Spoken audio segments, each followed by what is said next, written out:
नमस्कार। आज भारत सरकार द्वारा एक योजना का असंगठित क्षेत्र के मजदूरों के लाभ के लिए एक योजना बनाई गई थी जिसका शुभारंभ हुआ। ये ई श्रम कार्ड के नाम से जाना जाता है। लेकिन ये क्यों बना, इसका क्या उद्देश्य था, इस पर जरा हम लोग आएं। पिछले 2 वर्षों से कोरोना संक्रमण फैला हुआ है, जिसके चलते लॉकडाउन लगा। लॉकडाउन में भारी संख्या में मज़दूरों की नौकरी, जो उनका काम था वो छूटा, वो सभी लौटे और स्थिति ये हो गई कि 2 जून की रोटी भी उनको मुहैया हो, इसके लिए उनको काफ़ी जद्दोजहद करना पड़ रहा है। ऐसे में एक ये योजना थी कि क्यों नहीं एक ऐसा डाटाबेस बनाया जाए, नेशनल डाटाबेस, जिससे ये पता चले कि असंगठित क्षेत्र के मज़दूर कितने हैं, कहाँ हैं, क्या परेशानी है, किस क्षेत्र में काम करते हैं, तमाम चीज़ें। हालांकि इसको लेकर केंद्र सरकार कहीं ना कहीं सुस्त पड़ गई थी, लेकिन बाद में सुप्रीम कोर्ट के आदेश के बाद इसमें तेज़ी आई और आज श्रम रोजगार मंत्री, केंद्रीय श्रम रोजगार मंत्री जो हैं भूपेंद्र यादव, उन्होंने ई श्रम कार्ड का आज शुभारंभ किया। ये एक पोर्टल है और इस पे पूरा नेशनल डाटाबेस तैयार किया जाएगा। देखिए, भारत में जो आंकड़े हैं उसके अनुसार 38 करोड़ असंगठित क्षेत्र के मजदूर हैं। हालांकि आज जब ये पोर्टल जारी किया गया है, उसके बाद पूरे भारत से 1,36,853 मजदूरों ने रजिस्ट्रेशन कराया है। इसको लेकर एक टोल फ्री नंबर भी जारी किया गया है, जिसका नंबर है 14434 और इसका जो पोर्टल का वेबसाइट है वो है ishram.gov.in। लेकिन इसमें कुछ ऐसी चीज़ें हैं जिसको जानना चाहिए। इसमें वो लोग स्वयं रजिस्ट्रेशन नहीं करा सकेंगे जो एम्प्लॉयज़ स्टेट इंश्योरेंस कॉरपोरेशन या एम्प्लॉयज़ प्रोविडेंट फंड ऑर्गेनाइजेशन के सदस्य पूर्व से होंगे। बाकी लोग इसमें स्वयं इस पोर्टल पर जाकर अपना रजिस्ट्रेशन करा पाएंगे। इसके लिए उनको आधार कार्ड की ज़रूरत होगी और आधार कार्ड से लिंक्ड जो टेलीफोन है, जो मोबाइल नंबर है, उसकी ज़रूरत पड़ेगी और वो खुद कर सकेंगे। इसका उद्देश्य यह है कि ये डाटाबेस जब बन जाएगा तो सामाजिक सुरक्षा की जो योजनाएं हैं उसका एकीकरण किया जा सकेगा और तमाम राज्यों में इसको शेयर किया जाएगा और जिसको जिस तरह की ज़रूरत होगी उस तरह के कामगारों को अपने साथ जोड़ सकेगा। इससे कामगारों का भी भला होगा, उनको रोजी रोटी मिलेगी। लेकिन इसके पहले भी रोजगार योजनाएं कई चली, लेकिन उसका क्या हश्र हुआ है, इस पे बात करेंगे। दूसरी बात है कि जो ये आज ई श्रम पोर्टल लागू किया गया है, इसको लेकर तमाम ज़िलों में भी उसका शुभारंभ हुआ है। पूर्वी चंपारण में भी हुआ है और पूर्वी चंपारण के जो वरिष्ठ पत्रकार हैं इंतजारुल हक साहब, वो हम लोग के साथ हैं। आइए इस पे बात करते हैं और जानते हैं कि इसको लेकर चंपारण की क्या स्थिति है और यहाँ किस तरह की का काम हुआ है। तो बहुत बहुत स्वागत है इंतजारुल जी। थैंक यू, शुक्रिया। आज जो यहाँ पोर्टल लागू किया गया, उसकी क्या स्थिति और उसके बारे में पूरी जानकारी। देखिए, ये पोर्टल लॉन्च किया है और करीब 500 मजदूरों का आज निबंधन भी हुआ है, उन्हें प्रमाण पत्र दिया गया। निबंधन से ये फ़ायदा होगा कि एक डाटाबेस होगा और पूरी जानकारी उनके बारे में, उनकी सामाजिक स्थिति क्या है, आर्थिक हालात कैसे हैं, पूरी जानकारी उस पोर्टल पर रहेगी और उसके अनुसार एक प्राथमिकता सूची होगी और काम मिलेगा।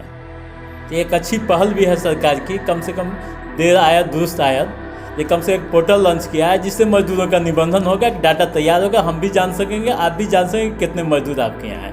हालांकि अब तक कोई डाटा नहीं है अब देश के सामने कितने लेबर हैं। अच्छा, इसमें एक बात जानने वाली ये है कि आज जब ये पोर्टल जारी किया गया है उसके बाद ये जानकारी मिली है कि इस तरह की योजना है कि एक पूरा डाटाबेस बनाया जाए और इस पर लोग रजिस्ट्रेशन करावें, तो इसका तो प्रचार प्रसार पूर्व से होना चाहिए था कि मजदूर जाने कि इस तरह का मामला है, इस तरह रजिस्ट्रेशन कराया जा सकता है, सूचीबद्ध हो सकते हैं आप, तो इस तरह की तो जानकारी नहीं थी।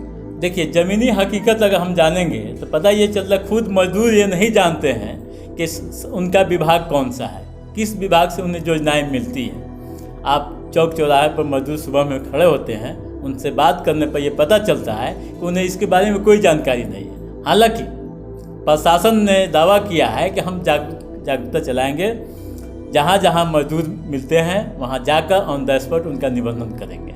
जैसे कि आज MS कॉलेज के पास निबंधन हुआ, करीब 500 मजदूरों का रजिस्ट्रेशन किया गया और उन्हें प्रमाण पत्र भी दिया गया। लेकिन इसमें तो ऐसी भी योजना है कि स्वतः आप करा सकते हैं रजिस्ट्रेशन। बिल्कुल, तो इसके लिए तो जानकारी होना आवश्यक है। देखिए, मजदूर जो श्रेणी में आते हैं वो उतने सक्षम नहीं होते। नहीं, इसमें मैं आपकी बात से इत्तेफाक इसलिए नहीं रखता हूँ कि आज के दिन में निर्माण का काम हो या जो सड़क पे खोमचा लोग लगाने वाले हैं, उसमें हमको लगता है कि 50% ऐसे हैं जो पढ़े लिखे हैं, उनको रोज़गार नहीं मिला, नौकरी नहीं मिली, या उस अभाव में वो काम नहीं कर, माने वो उस तरह का काम कर रहे हैं, खोमचा चला रहे हैं या दुकान चला रहे हैं सड़क के किनारे।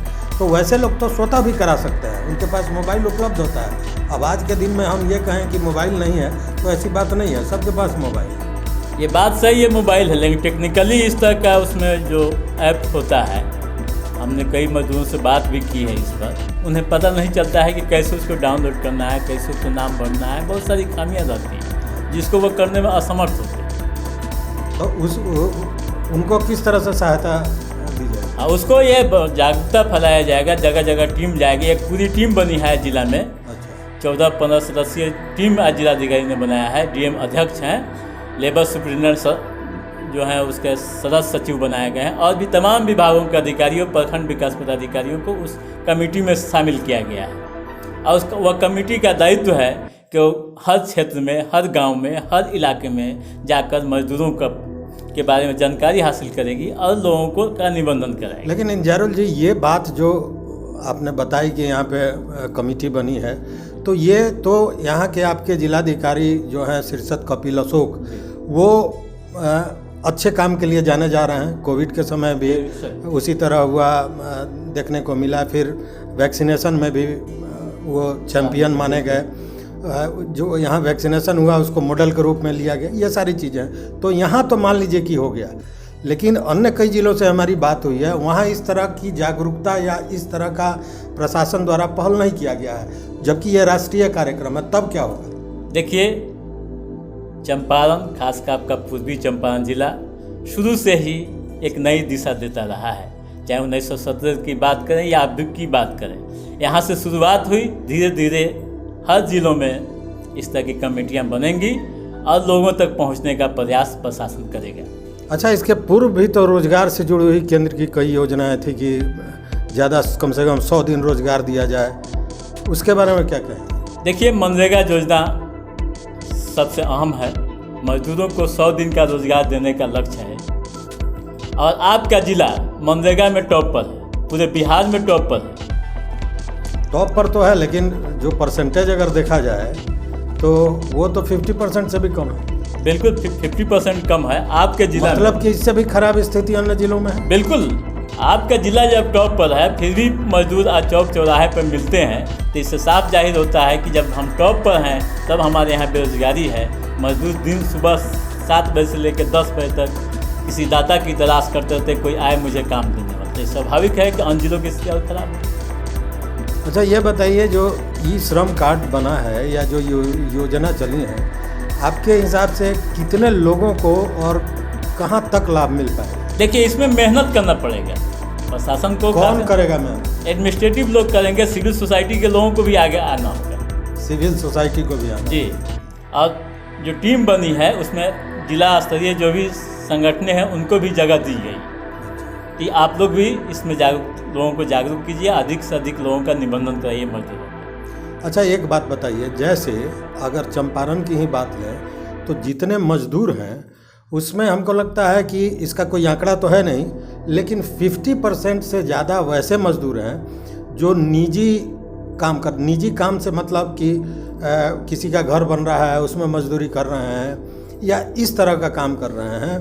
तो इस पोर्टल का उस क्षेत्र में किस तरह लाभ होगा? देखिए, यही असंगठित क्षेत्र इसी को कहते हैं। नहीं, असंगठित क्षेत्र के मजदूर हैं जी, लेकिन इस पोर्टल से मान लीजिए कि हमको अपने घर में मजदूर को रखना है, कुछ काम कराना है, तो हम उस पोर्टल पर जाके बुलाएंगे, कैसे करेंगे, क्या करेंगे? देखिए, इसके लिए क्लियर है? बिल्कुल रूट मास्टर प्लान बनेगा। इसके लिए एक पंचायत स्तर पर एक पूरी कमेटी, जैसे मुखिया हो गए, सरपंच हो गए या जो भी अधिकारी हैं, उनको भी एक जिम्मेवारी तय की जाएगी कि आप लोग इस मजदूरों को, जो भी इस तरह के मजदूर मिलते हैं, उनको यहाँ लाइए, उनका निबंधन कराइए। नहीं, निबंधन की बात मैं नहीं कर रहा हूँ। मान लीजिए कि इसके पूर्व भी मनरेगा था, तो मनरेगा में तो उन्हीं लोगों को ना, माने मनरेगा में भी सरकारी जो योजनाएं थी उसी में उनको काम मिल पाता था। बिल्कुल। तो जबकि निजी क्षेत्र में भी काम बहुत होता है। ठीक है कि जितना काम होता है उससे ज़्यादा मजदूरों की संख्या है, लेकिन निजी क्षेत्र में भी बहुत काम होता है। तो निजी क्षेत्र में इस पोर्टल को लेकर या इस योजना को लेकर मजदूरों को रोजगार कैसे मिलेगा, इसका कोई विस्तृत है कि नहीं है? देखिए, अभी एडमिनिस्ट्रेशन ने इस तरह कोई गाइडलाइन नहीं दिया है, लेकिन जो लेटर मिले हैं उसमें यह है कि तमाम BDOs को, प्रखंड विकास पदाधिकारियों को इसका सदस्य बनाया गया। तमाम शिक्षा विभाग को भी जोड़ा गया है, स्वास्थ्य विभाग को भी जोड़ा गया, सिविल सर्जन को भी, हर विभाग के मैंने मान के चलें कि ये विभाग, ये जो सरकारी योजना है या सरकारी विभाग है, उसमें इन लोगों को ज़्यादा लाभ मिल पाए। बिल्कुल, ये तो लाभ मिलेगा। देखिए, मनरेगा में क्या थे, मनरेगा में क्या है कि केवल मनरेगा सीधे गांव तक है, लेकिन ये जो कमेटी जो बनी है इसमें हर विभाग, शिक्षा विभाग भी है, स्वास्थ्य विभाग भी है, एग्रीकल्चर भी है, आवास योजना के लोग भी है। संगठित क्षेत्र में तो जो खेतिहर मजदूर हैं वो भी आते हैं। हाँ, वो भी आते हैं, उनको भी लाभ मिलेगा इसका। बिल्कुल। जो निबंधन कराएंगे वो लाभान्वित होंगे। अब कितना निबंधन हो पाता है ये आने वाला समय तय करेगा। आप कितना इससे सहमत हैं कि इसका लाभ हो पाएगा?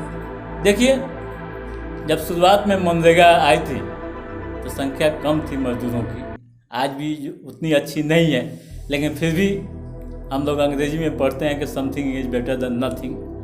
कम से कम आपके ज़िला में करीब 10 लाख जॉब कार्ड धारी, जिसमें करीब 6 लाख लोग मानव दिवस मनाए, मानव दिवस सृजन किया गया है, करीब 6 लाख करीब। तो कम से कम 6 लाख परिवारों को तो 30 दिन से सही, हालांकि 100 दिन देने की गारंटी है, 40 दिन सही रोजगार तो मिला है। हाँ, ये कम है, जो मजदूरी मिलनी चाहिए, जैसे अलग काम कोई राजमिस्त्री है, कहीं काम करता है, रोज 400-500 मिलते हैं, लेकिन इसमें जो रोज का है वो मात्र 197 रुपया या 289 रुपया यही मिलता है। इससे भी लोग भागते हैं, ये कम मजदूरी मिलती है। कहने का मतलब कि जैसा इंतजारुल जी ने कहा कि something is better than nothing, मतलब कि इसका कितना लाभ मिलेगा ये तो अधर्म है, लेकिन ये एक पहल जो है ये अच्छी पहल है। चूँकि अभी तक सरकार के पास कोई डेटाबेस नहीं था कि असंगठित क्षेत्र के कितने मजदूर हैं, कहाँ हैं, कैसे हैं, तो ये एक डेटाबेस बनने के बाद उनके कल्याण के लिए, उनके लाभ के लिए योजनाएं बन सकेंगी और जो बाकी सरकारी योजनाएं हैं उसमें उनको रोजगार मिल सकेगा, ऐसी आशा करते हैं। तो बहुत बहुत धन्यवाद आपको। आपका भी बहुत बहुत धन्यवाद, शुक्रिया कि इस मुद्दे पर आपने बात की। बहुत बड़ा मुद्दा है अभी देश के लिए, बेकारी, बेरोजगारी एक बड़ी समस्या है अभी देश के सामने, खासकर कोरोना के आने के बाद। ऐसे हालात में अगर सरकार ने ये पोर्टल जारी किया है तो सराहनीय पहल है। कम से कम डाटाबेस एक तैयार होगा और जानकारी मिल सकेगी कि हाँ, इस जिला में, इस इलाके में इतने मजदूर हैं। निश्चित रूप से एक सराहनीय कदम है। फिर मिलेंगे, तो आज बस इतना ही। नमस्कार, देखते रहिए फाइनल पोस्ट न्यूज़ बिहार।